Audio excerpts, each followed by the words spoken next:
Another episode of the Garment Decorators podcast. Hello. Hi, Molly. How are you? Helpful, educational. Research the heat press. The best podcast conversations we have had. My business called John McGaugh Design. With Matt from Print Pro UK. It's nice to be here. I have loved this episode. If you're a garment decorator, welcome to the crew. Hello everyone and welcome back to another episode of the Garment Decorators podcast. Today I'm joined by a very special guest. We've got Benny's Yard with us today. Hello, how are you? Hello, good, thank you. You're a bit spaced out there, you're right. How are you doing today? Yeah, not too bad. It's my day off, so I thought I'd come and see you guys at Stoles and do this podcast. Yeah. It's lovely, and I might just enjoy a walk around Braintree afterwards. Do it. I mean, lovely place to go for a little wander.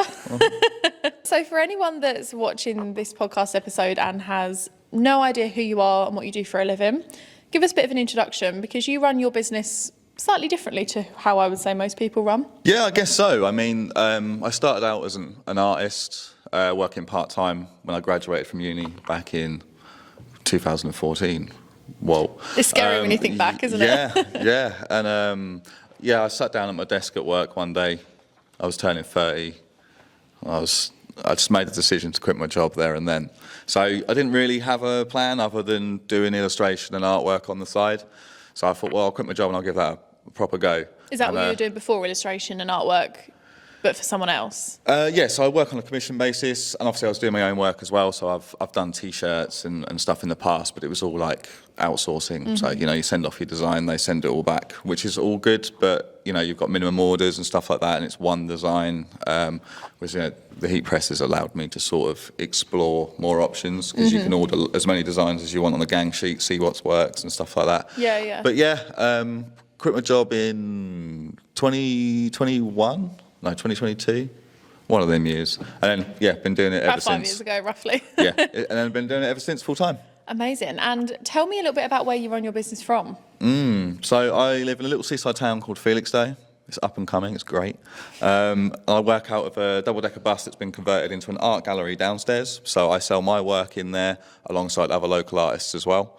And the point is, we've called it All Shapes because we want it to be inclusive. So whatever level you are at in art, whether you're just starting out or you're working as full-time professional, we wanted a space that could allow people to give it a go.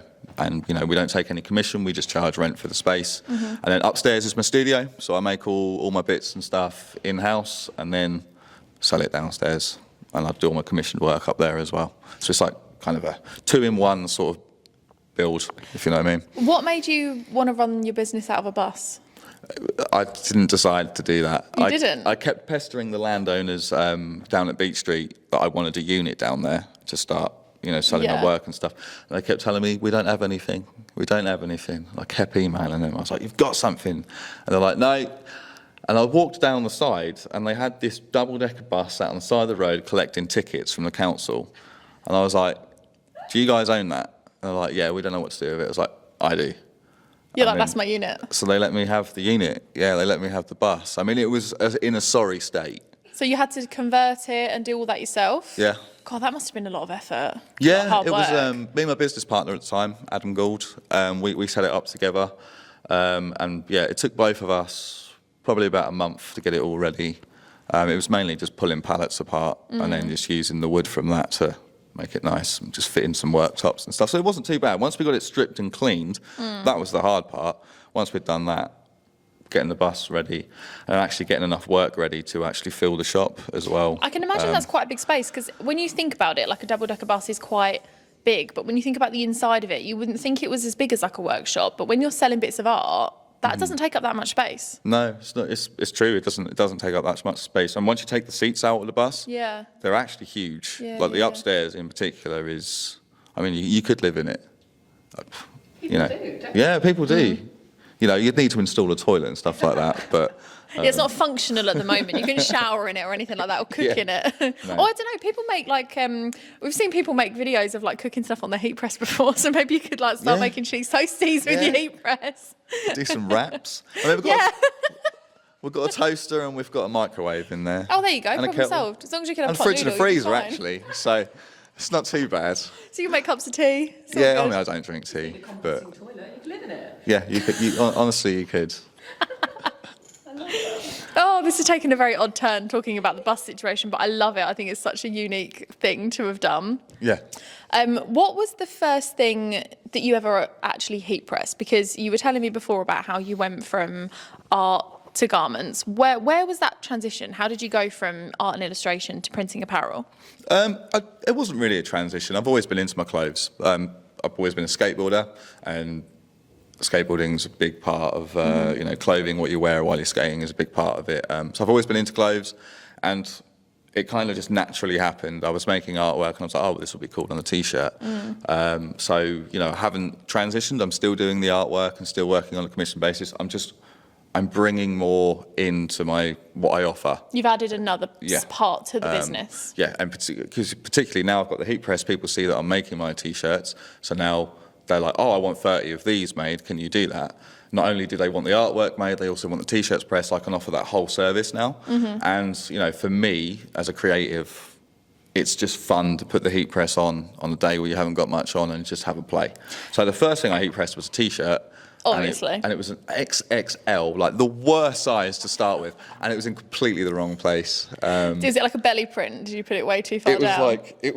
Well, because I didn't realise. It was wonky. It was wonky, and it wasn't in the middle. It was like over here.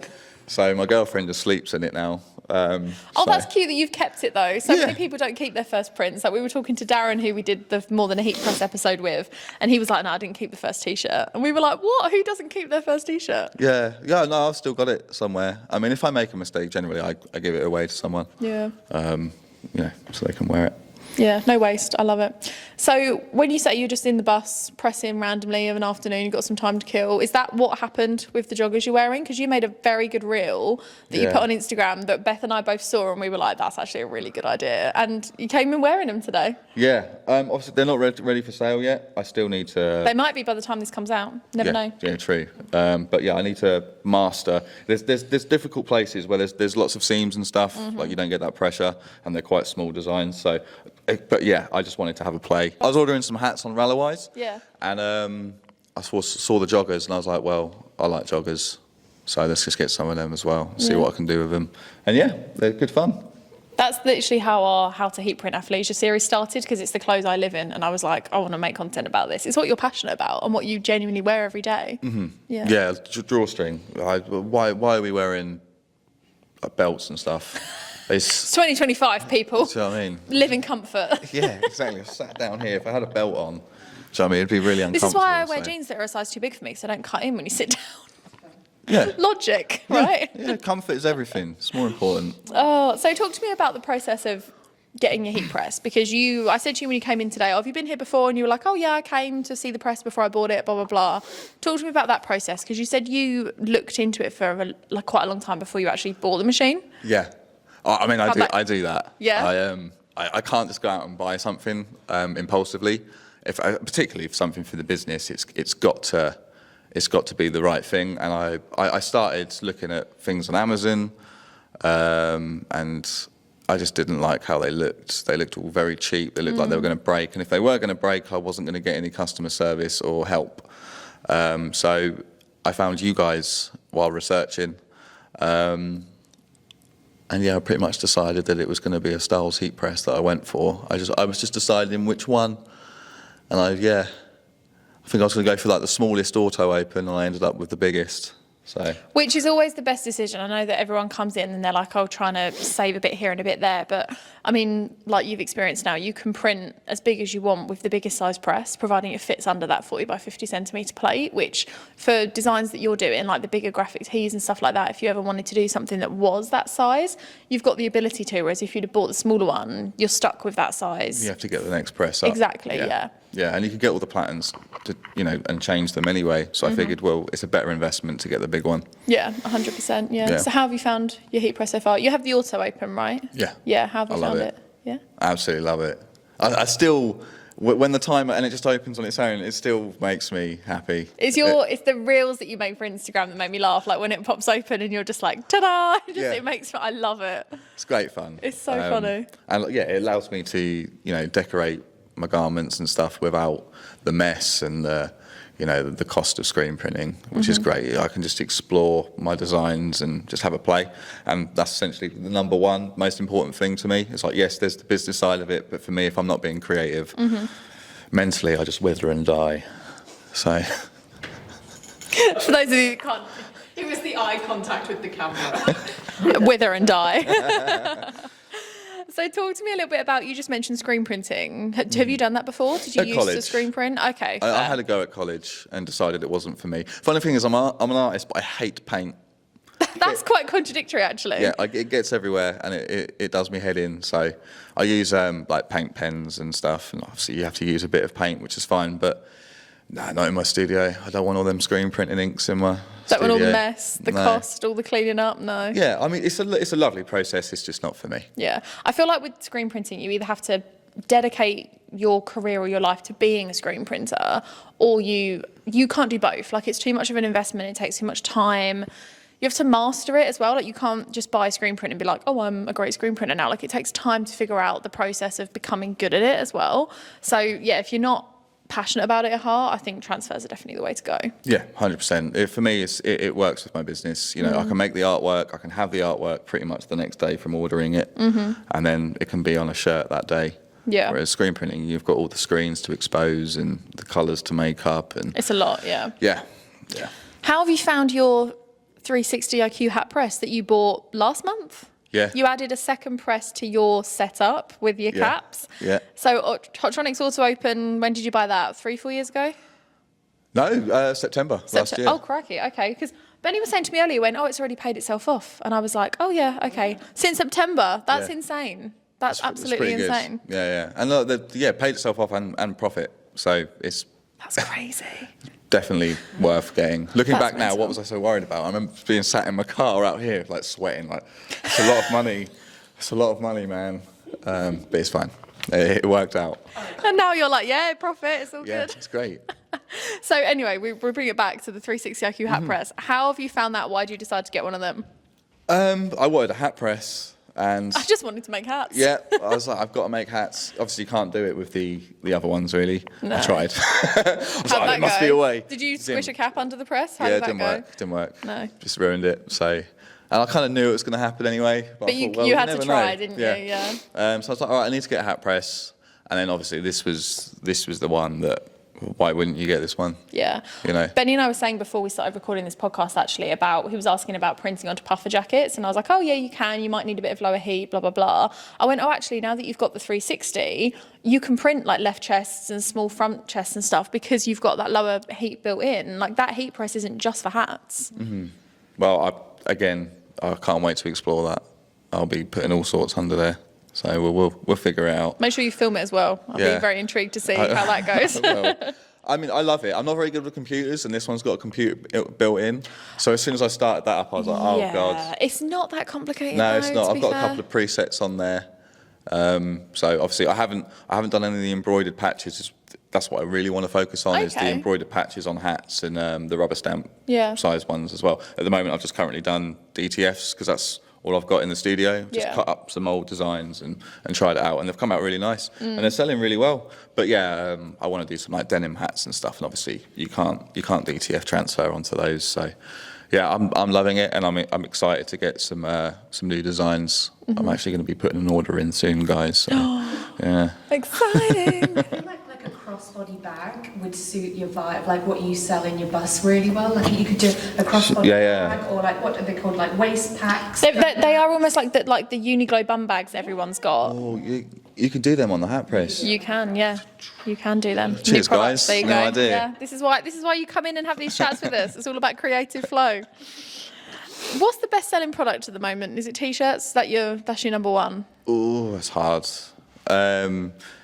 It's my prints. So my prints and my artwork sell really well. And then I'd say it's between the prints and the t-shirts for sure. I mean, we're certainly in t-shirt weather right now. Yeah. But through winter, I printed a few hoodies, gave that a go, and sold quite a few of those as well. So I'd say garments up there with my artwork as a top Yeah. seller.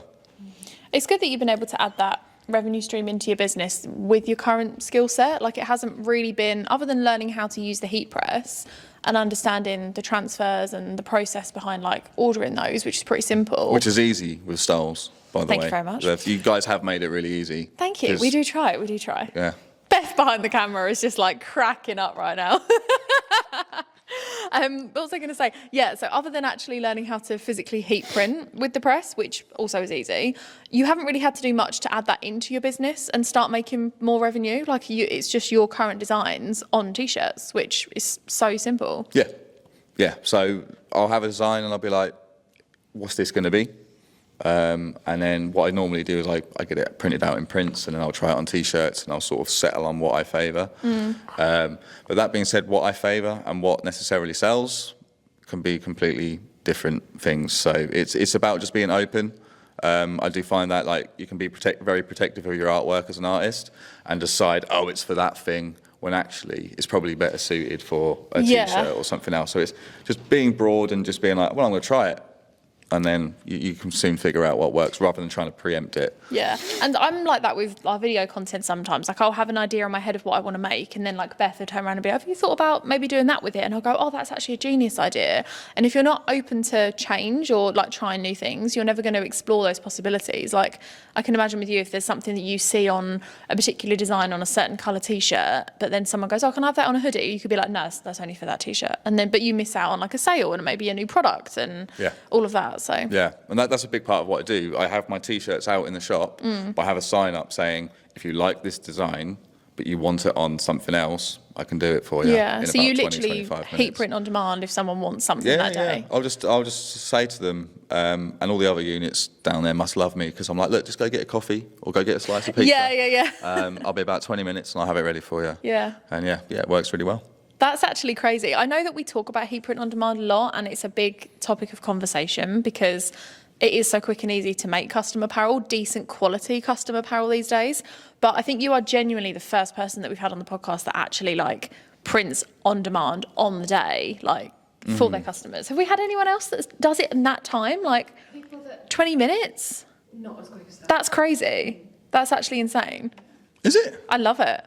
Well, people sell like custom printed products, but I think it's more like not on site like you're doing. Like, people will have workshops and they'll sell online, or they'll maybe go to an event and they'll sell some stuff and they'll have stuff pre-printed and they might print a few on the day. But for you to literally have all your custom designs and the tees and be like, mix and match, pick one, that's pretty unique.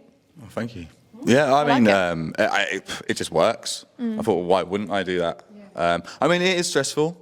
It can be stressful when you've got a busy shop full of people and you're running the shop trying to serve customers and you've got your press heating up. You're like, I need to get this done. But I've never had an issue with it really. Sometimes I let the customers come up and watch.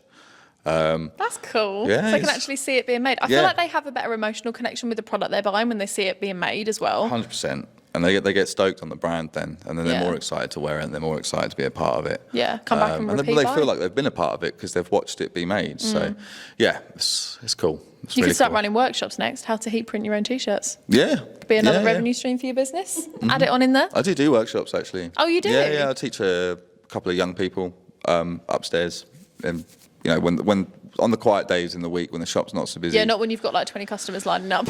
At the weekend, no. But yeah, I teach younger artists and stuff, and I'm currently showing them how to set up their designs ready to send off, and then we will be printing some T-shirts. And That's really hats cool. You with should them. make content out of that if you haven't already, because that would be really interesting to watch. Yeah, cool. Something I hadn't considered, but yeah. Make a little series out of it for TikTok or something. That'd be quite good. Got to share everything these days. You do. haven't Content is key. You never have Yeah. too much content. Says us sitting here recording our conversation. So walk me through a typical day in your life at Benny's Yard. Like, what do you do Monday to Friday, or Monday to Sunday, I should say, because you work weekends there, right? That's like your Yeah. popular time. Yeah. I wouldn't say there's a typical day. It changes and varies a lot. It's a huge challenge, to be honest. But I rock up at the shop down at Beach Street at about 11 o'clock in the morning. So leisurely start. It's not too bad. Envious of that. But yeah, you got to hang around down there till later because most people go down there for dinner after they finish work. Oh, okay. So you're down there till like 9, 10 o'clock at night some days. I mean, ideally, yeah. But by the time sometimes it gets to 6 o'clock, and that's our official close time. I mean, if it's busy, I will stay open later because I've always got work to be doing. So I'm just like, well, I'll extend my work day. But generally, I get to All Shapes, open up, and then I'll go upstairs and I'll work on whatever I've got on, whether it's a commission logo or some T-shirts to print for people, or admin or accounting stuff as well. The boring stuff. All the stuff that you've got to do, yeah. As a business owner, yeah. Yeah. And then, I'll stay open, I'll gauge it, and then it's time to go home and put work away, which I really struggle with. That was going to be my next question. As a business owner and as a creative, how do you separate the two? Because quite a few people that we've had on the podcast before, they run their businesses from home, which is a lot harder because they don't have like a separation from this is home life, this is where I go to work. Like we come here, we come to the office, we record stuff, we go home. If you're working from your house and it's your business, that's like a bit of a double overlap on like making it harder to split the two. But because you have somewhere to go to work, does it make it easier for you to leave and go home and leave it there? Or do you still find yourself like working at home? Yeah, it makes it easier. And that was a big reason of why I decided, because I was obviously, when I was doing it part-time, I was actually working from home.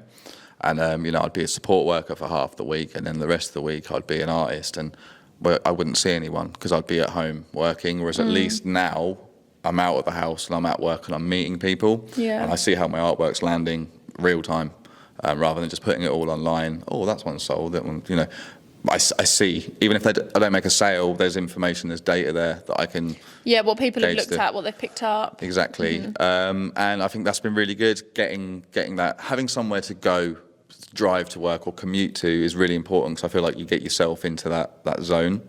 Whereas doing it at home is very, very hard to separate the two. You'll be like, I'll do work and then I'll chuck the telly on for an hour, crossover.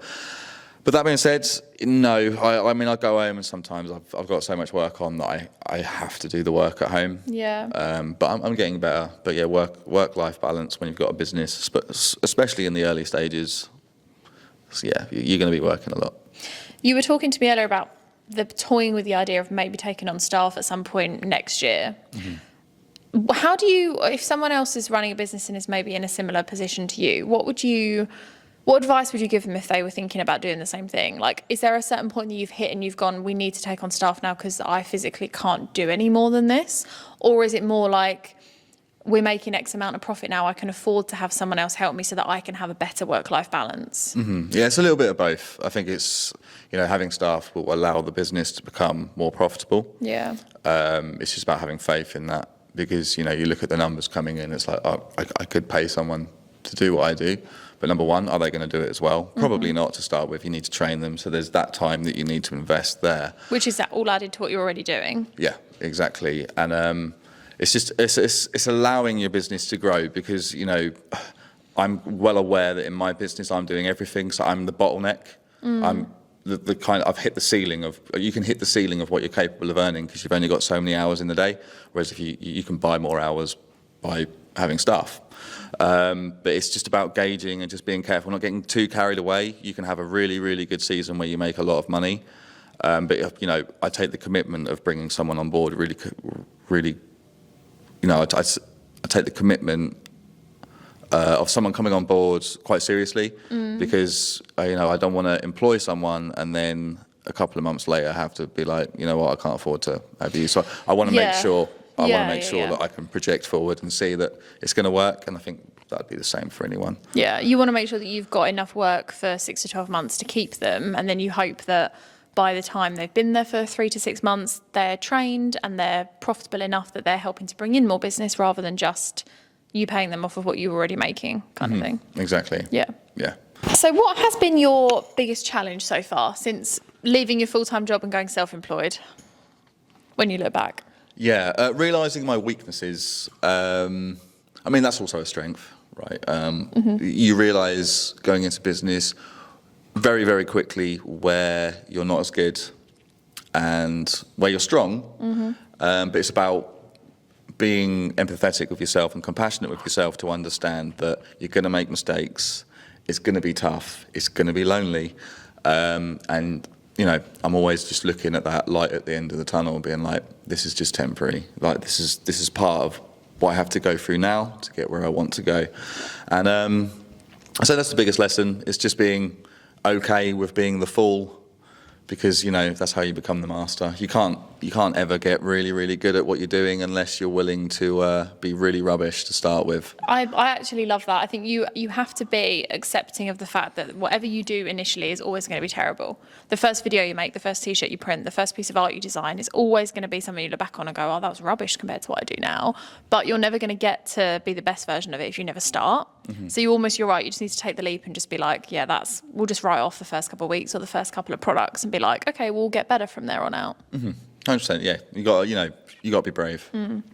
The loneliness side of it, running a business. Mm-hmm. Talk to me about that, because I personally feel like it's something that we don't talk about enough. Because if you do go into business with a business partner, for example, you've got someone to bounce ideas off of, which is great.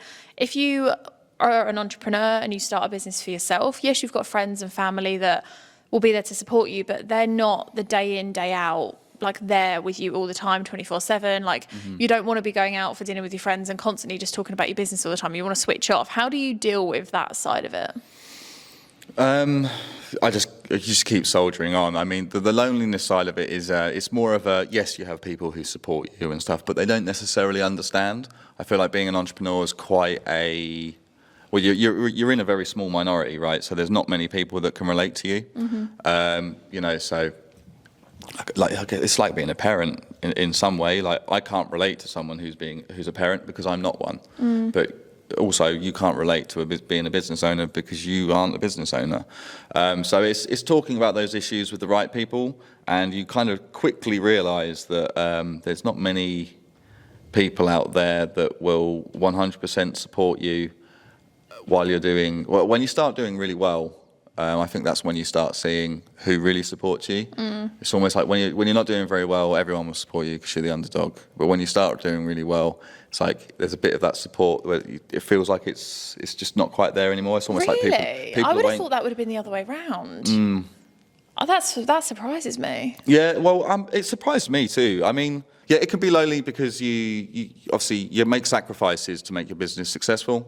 So naturally, you're not going to be involved in things outside of work as much as you'd like to be. So you feel like you're missing out. Yeah, you give up certain things time-wise, don't you? Yeah. 100%, and yeah, it can feel a bit lonely, but it's just all part and parcel of it. So if you're going through that, just accept that that's part of it, and you'll move through it.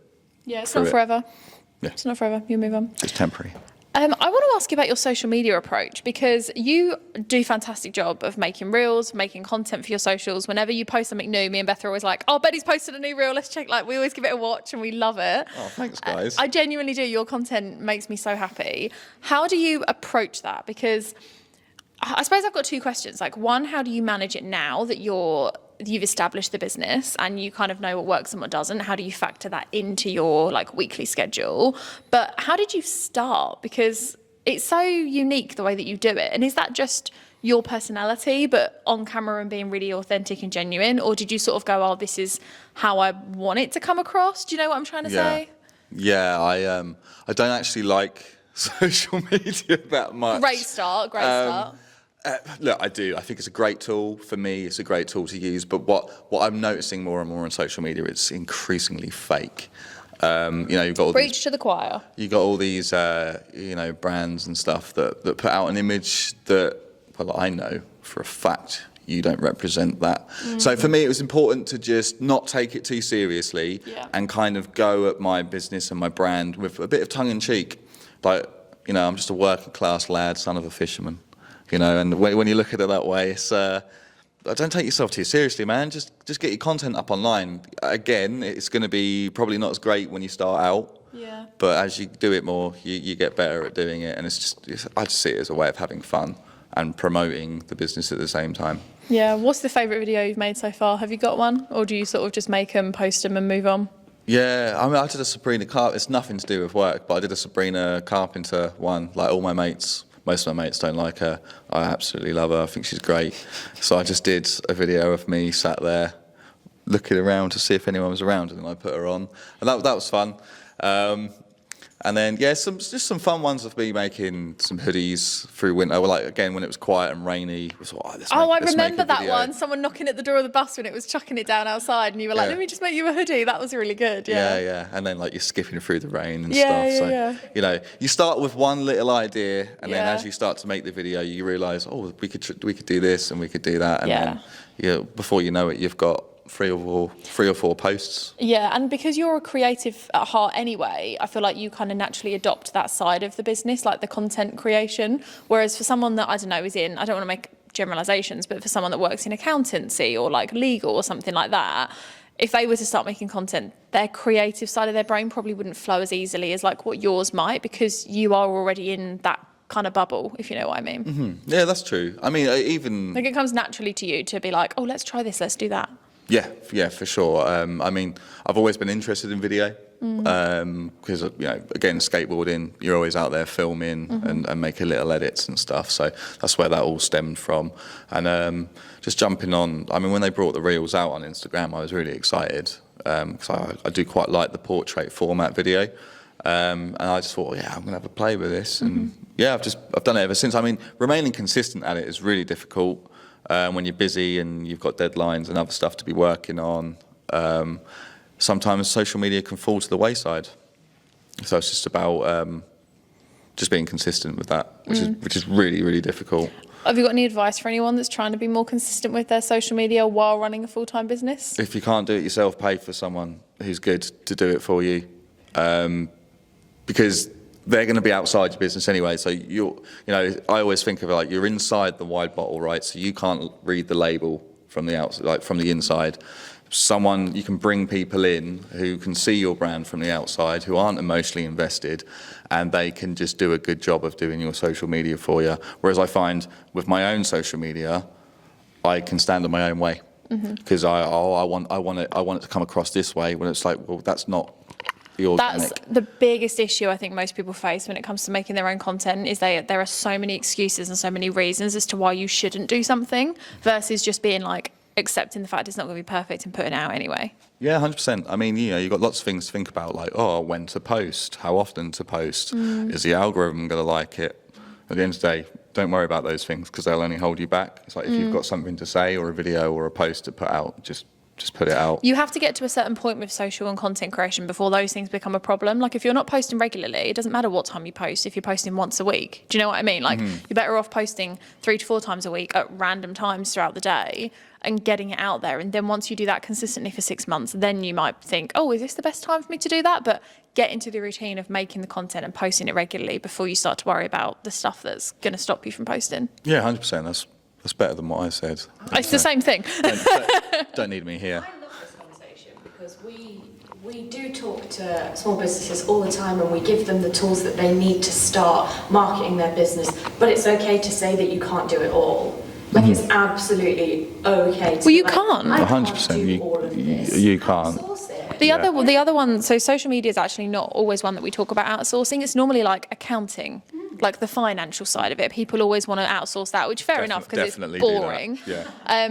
But yeah, that's a good point. It's a really good point. You're only human. Yeah. At the end of the day. Yeah, and I mean, social media is not for everyone, right? So if you don't enjoy it, and again, you've probably started your business because there's an element of that business that you really enjoy, and that's where your strengths are. That's where you need to be focusing your time. And then you can just hire someone who's really good at social media to do it for you. Love that. While we're on the advice train, let's keep going. So someone that wants to start out heat printing for 2025, early 2026, what's one piece of advice you'd give someone if they were going to buy a heat press tomorrow and start printing? What would you tell them? Well, get a good heat press from Styles, of course.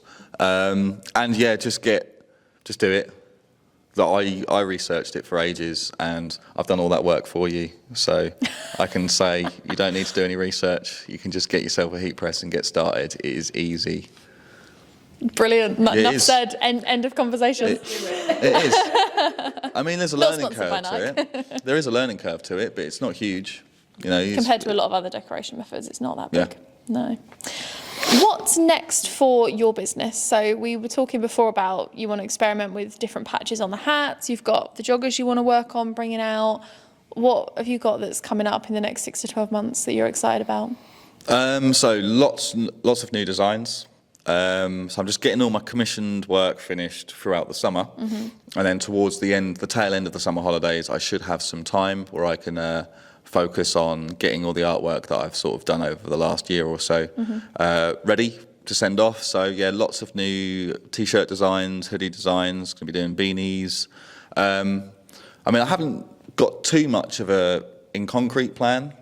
I kind of like to just see opportunities as they come. If you know what I mean, I don't like to plan too far ahead because I think too much can change.